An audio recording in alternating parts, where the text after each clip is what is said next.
recording here, so it is recording.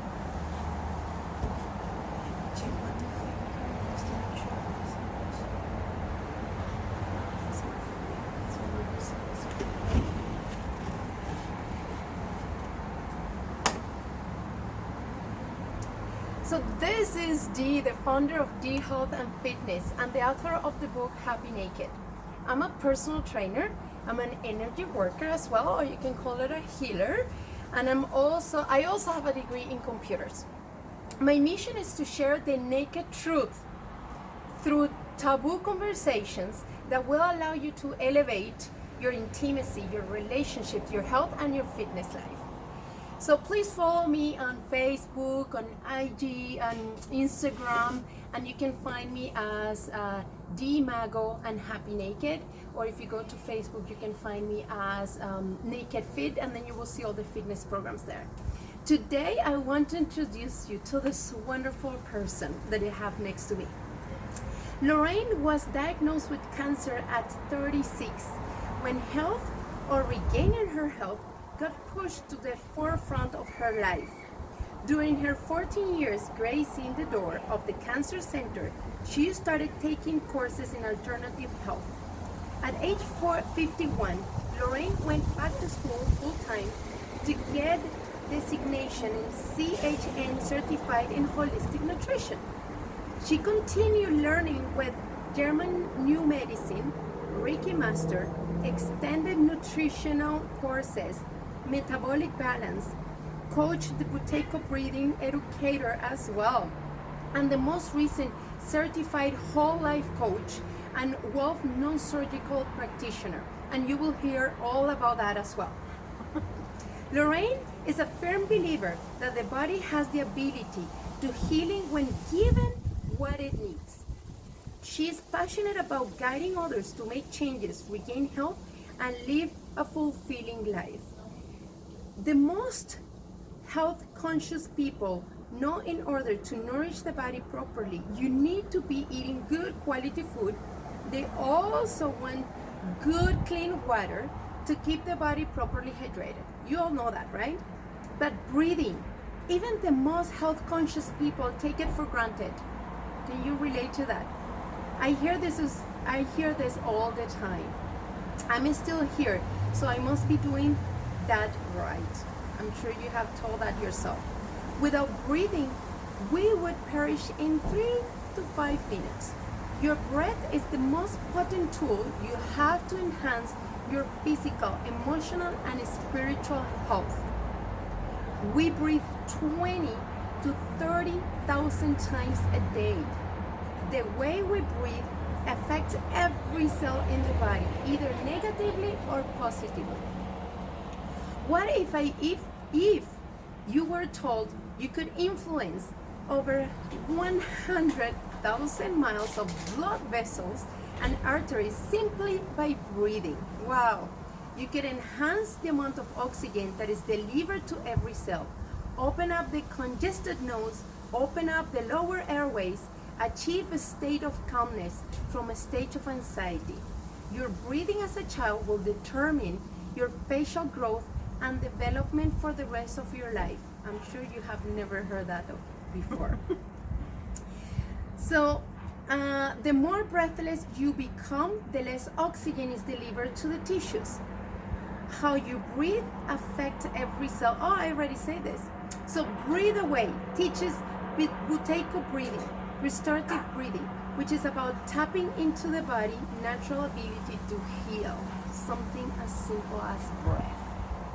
So welcome, Lorraine, to Happy Naked, the podcast. Yay. So I'm so happy and honored to have you here. Like, this is really, really cool when you say yes.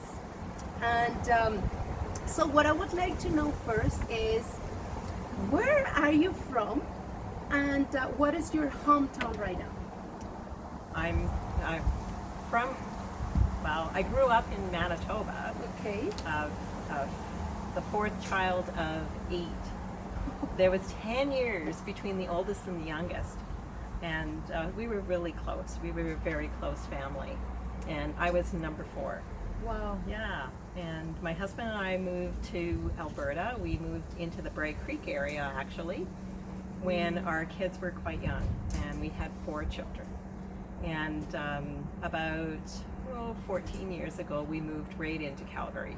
Yeah, after the kids were all grown up. Yeah. Yeah. Yeah, so we're in Canada. We're sharing all the beauty and wonderful life from Canada.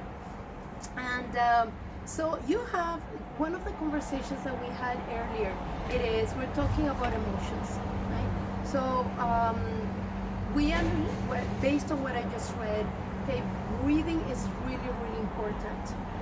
And based on my experience and seeing you many times doing the presentation on what you know, an expert at, I think breathing and emotions can be, tied together in some ways. So breathing can help you to alleviate some emotions or move through some emotions. What do you think of, or what is your experience with that? When I first learned about the Buteyko breathing, I was working for a forward-thinking orthodontist, and he wanted the whole team to take this breathing thing because it helps with growth and development of the facial structure.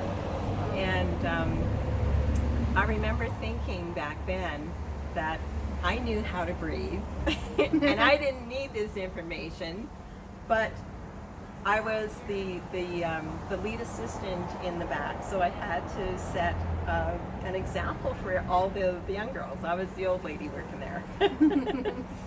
And so I took the course, and I had a lot of aha moments.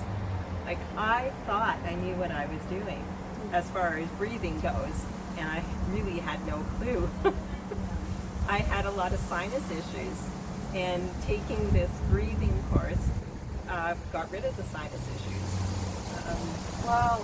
And after I took the course with the team, the orthodontist I was working for, he encouraged me to go further and take the education so I could teach people this.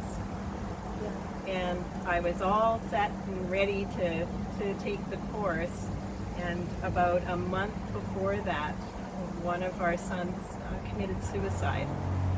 And I don't tell you guys this, so you can feel sorry for me. I just want you to understand how the breathing helped me get through that. I was, my thought immediately was, how can I be taking a course when I'm grieving? Yeah. And then my next thought was, well, what am I going to do if I don't take the course? Yeah. And because I wasn't working, and the breathing was helping me to at least settle so I could sleep a little bit. There was so many things coming up with the suicide. Like, it really broadsided us. We had no idea that this was even a possibility for our son. And he left behind a wife and 3 young children. His youngest wasn't even 1 yet. But I remember speaking to the lady who was teaching, who was going to teach, and she said, Lorraine, I totally understand if you don't want to take this course right now. You can take it, next year when it comes around, or when you're up to it. And I told her, and we had a huge conversation about it. And she kind of brought to light that, what, if you did take it, I'm going to support you through it. Wow. And that was probably the best advice that I could have gotten at that moment, because I come from this big family, and I had no family here. So I'm going through this grieving by myself. Yes, I called my family. Yes, they were, they were supportive that way, but I didn't have that immediate support. So for me to be taking the course and going deeper into why this breathing made a difference was a huge help for what I was going through. I was able to get through the course. and not that I stopped grieving, because when you lose a loved one, especially a child, I mean, it goes against nature for a child to die before the parents do. So it kind of sets us back, right? But one of the things about our son was he was a huge mouth breather. Huge mouth breather. Wow. And had always been. And when he was little, he was very active. We got him into a lot of activities to kind of harness that energy. He wasn't a bully or anything like that. He did okay at school. His grades weren't horrible. But he had a hard time sitting still. The school wanted to get him tested for ADD and ADHD. And even back then, I was more granola.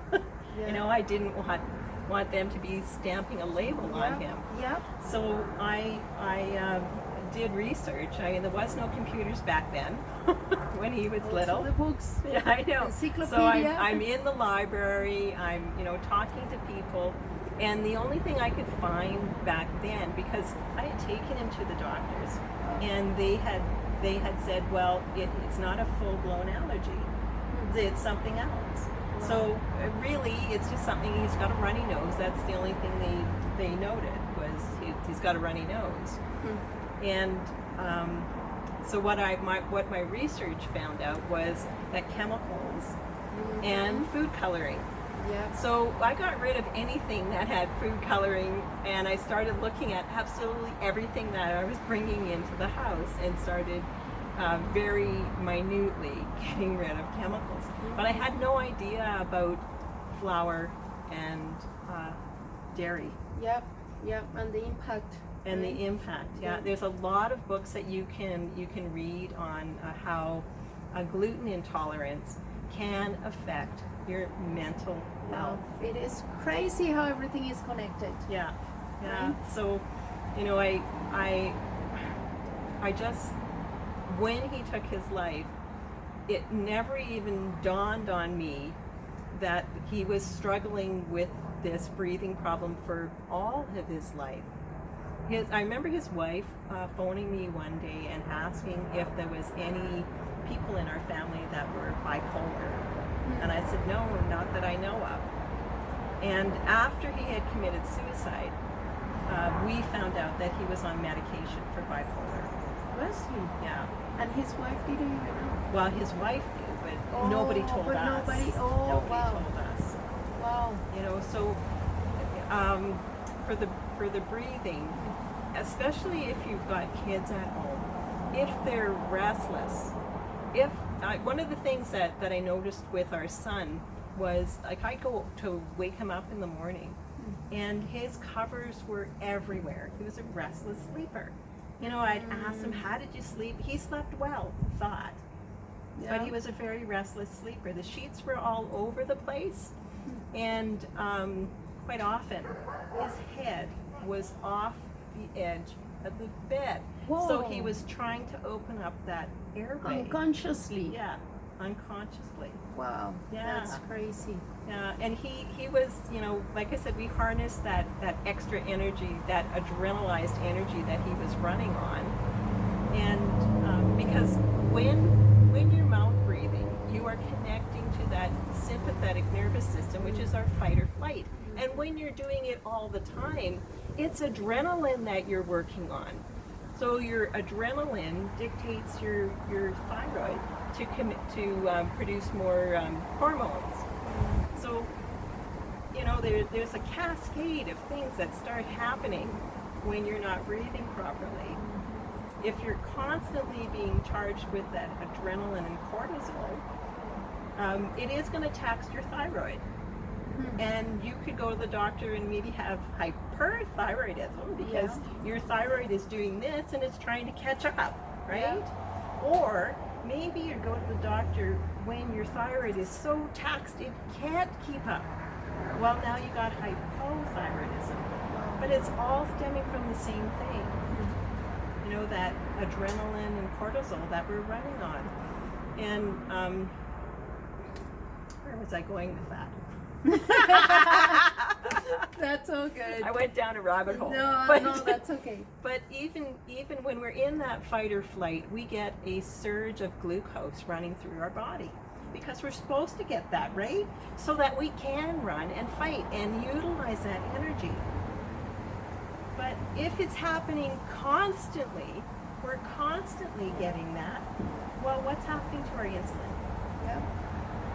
You know, we are taxing our body. We've got that surge of glucose going through, and before long, you may or may not get diagnosed with type 2 diabetes. Yes, wow. Type 2 diabetes used to be an adult onset, and now we're seeing more and more kids getting it. Yes, It's kind of like, yes. what's going on? What's going on? I see, I watched some documentaries about obesity in the Latin American countries. So as they have been looking to live more the American life, it comes with junk food, pop, sugar, and what they're experiencing is that all these kids are experiencing more obesity, right? And it's all that, but again, it seems to be the obvious thing to look at first, and you did it, right? You were like, let me get rid of all the chemicals, let me rid of, all the coloring in food, all that kind of stuff, and but then we never think even about the importance of breath. And you said it clearly, we take it for granted. We do. And it's interesting because the one thing is, I naturally, for some reason, before I met you, when I was exercising, I always kept my mouth closed. For some reason, I was like, it doesn't make sense that I have to excel. You see all these fitness trainers and always teaching their clients, when they're lifting, and then when they excel. And I'm not going to argue about heavy lifting and all that kind of stuff. That's not where I personally focus on. I focus on health and building good condition that it helps us all to age gracefully. Exactly. So that's the bottom line. I have a good sex life. Of course. Because it all comes together, right? It's part of having a healthy life. Because I find that when we're under the assumption that as we age, we're supposed to be more less movement, right? So meaning less activities, less exercise, and so basically less even interaction with members of the family because you're old. It's just and it gets to a point that I don't really think we should live like that. Period. No matter what our age is or which time in our life we are or phase, or we all need to be able to age gracefully and live our life fully. It has nothing to do from being in our 60s or 70s or 40s and already having somebody or society telling us how we should be living our life. And breath is definitely something that is a must.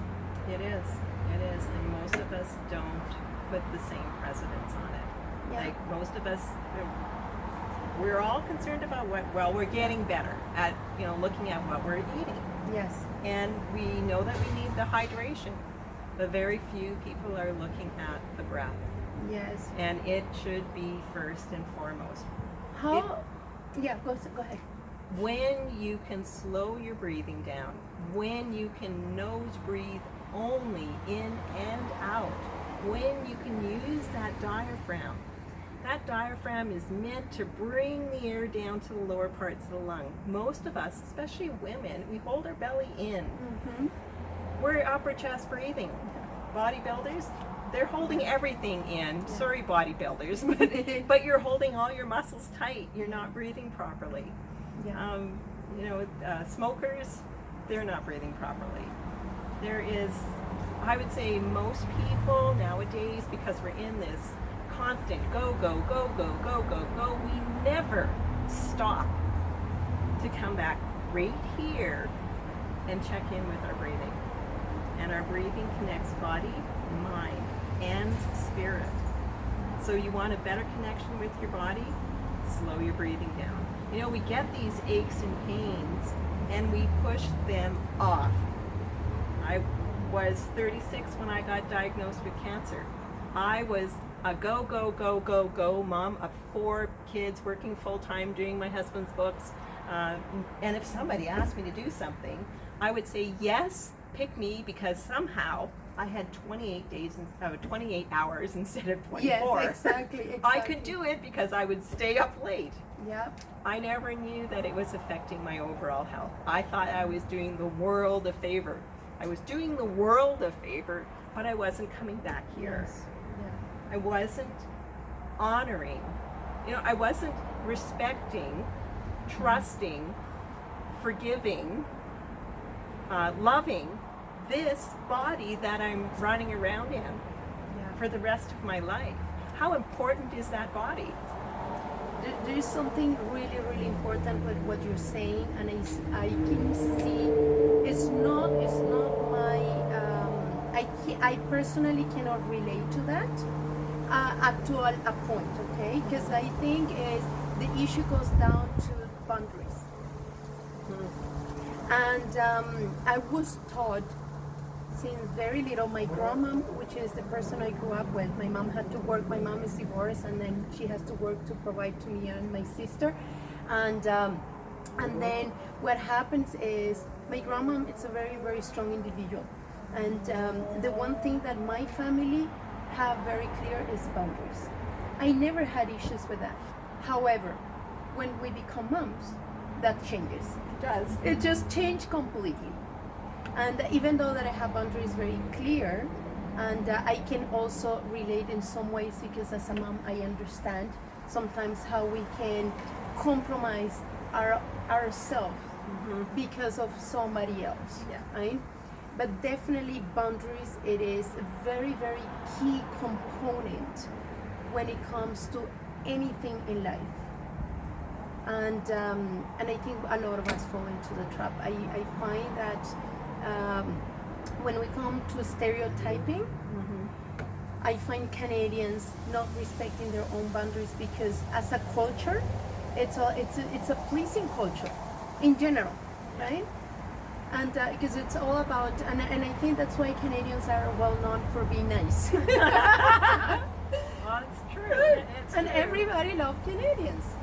But it comes with some downside of that is that, in general, I see that is a lot of boundaries issues, right?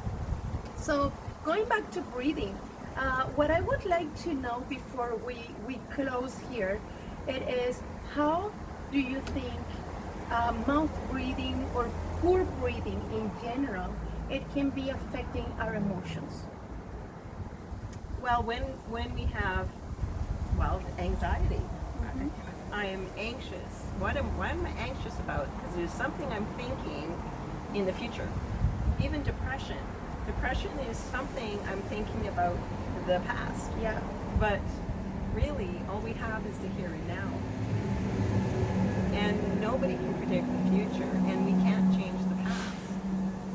So when we can connect our mind, body, spirit, and the only way you connect all three is with the breath. So you want to slow your breathing down. You want to make the exhale a little bit longer than the inhale. The exhale connects us to the parasympathetic nervous system, which is our calm, rest, and prepare. And make sure that it's nose breathing in and out. There should be a nice flow to it. So basically, it's just breathe through our nose, but like inhale, and then hold it, correct? Or able to start doing that exercise where we can hold it for longer than what we exhale? If you're gonna hold, and you want to be connected into the parasympathetic nervous system, then the hold should be after the exhale. Okay, yes, I remember reading that as well. Yeah. So after the exhale, I know there's lots of different breath work out there, and they get you to hold after the inhale, but that has a different purpose. What I'm teaching people is how to breathe every breath for the most efficient body, mind, spirit. Yeah. You know, I'm not talking about holotropic breathing or Yeah. Yeah, or because anything like there are that. different kind of breathing for depends For on the different therapy. things. Yeah. And you know, like there's some that are actually the purpose is to create a stress. Yep. So that's how you get deeper into the trauma, or you know, Right. like definitely there's so many things, and then we can talk about breath because I also know in yoga as well there's so many things that are taught differently, and you know, and we don't know, maybe things got lost in translation. Well, that's what I think, especially with yoga, because if you go way back, if you talk to somebody who trained the ancient way, they are talking about nose breathing, slowing the exhale, and pausing after the exhale. Now that pause, if I'm doing life, and I'm just, you know, doing my day, that pause can just be enough for that diaphragm to pop back up. So it may not even be a second, but it is a pause. Oh wow, Yeah. that's really Yeah, interesting. and scientifically what's happening on the exhale is we are collecting more CO2. Now most people think, what the heck? CO2 is a waste gas and I need to get that out, right? But if you slow your breathing down on the exhale, it's going to allow that bloodstream to have a little bit of CO2 remaining in it. That CO2 is vitally important for oxygen transfer. There is something called the Bohr effect, B-O-H-R.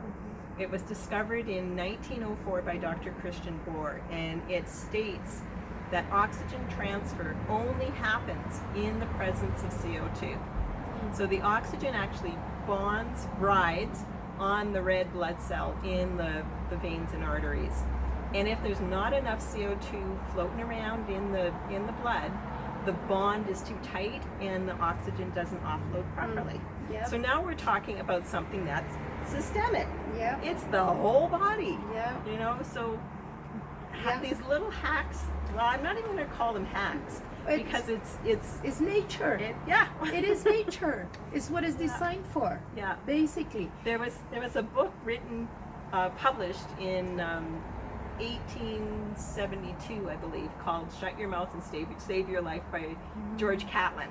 And if anyone's interested, it's no longer in publication, but I can offer that book to anybody who wants. Oh. I can email it to you. Oh, that's awesome. So it's written in Old English, and it talks about his experience with the native people. And George yes. Catlin was a chronic mouth breather, and when he moved to live with the natives, it was the natives who actually taught him how to change his mouth breathing to a nose breathing. Yeah. And he lived well into his, I think he was 76 when he passed away. And in the 1800s, like 35, 36 was probably as old as most people got. Wow. But anyhow, if anyone's wanting that, get in touch with me. I can email it to you. And I will share with you how you can get in touch with Lorraine. So you go to Instagram, and you find her at Change Your Breathing. On Facebook, it's called Breathway, and her website is breathway.com.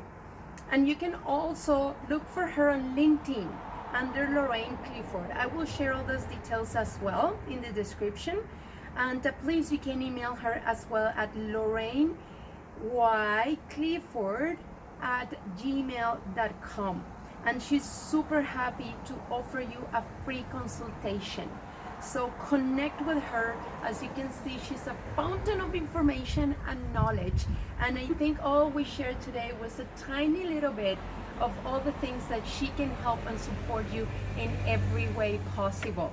We can have easy like 10 different episodes with Lorraine, talk about all these different things that we can share and how we can help each one of you with all these different tools. But the thing is, today the most important thing that I hope you're taking away is breathe properly. Okay, so start becoming aware and conscious of your breath. That is really, really, really key. Yeah. So I'm looking forward to see you guys and more and hear your comments. Get to know whether what you like or all these things that are inspiring you after watching this episode. And please visit Happy Naked online, and you will get more information about my book, the podcast, the vlog. This will be also on YouTube and other platforms where you can watch the video, and then also it will be the podcast where you can listen to us and learn more about the beauty of what's happening and how we can help you all with taboo conversations where you can actually elevate your vibration by getting healthier, better with your body, have more intimacy, and have better relationships, not only with yourself but also with the people around you. Thank you very much, and thank you, Lorraine, for being here with me.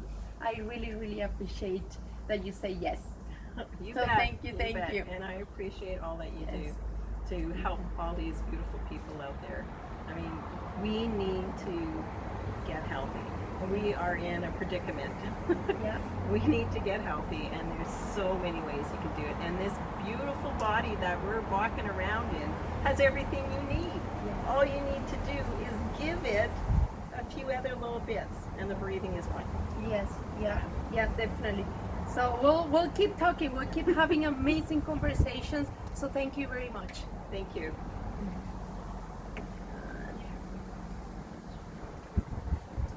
Oh, that was good. That was so good.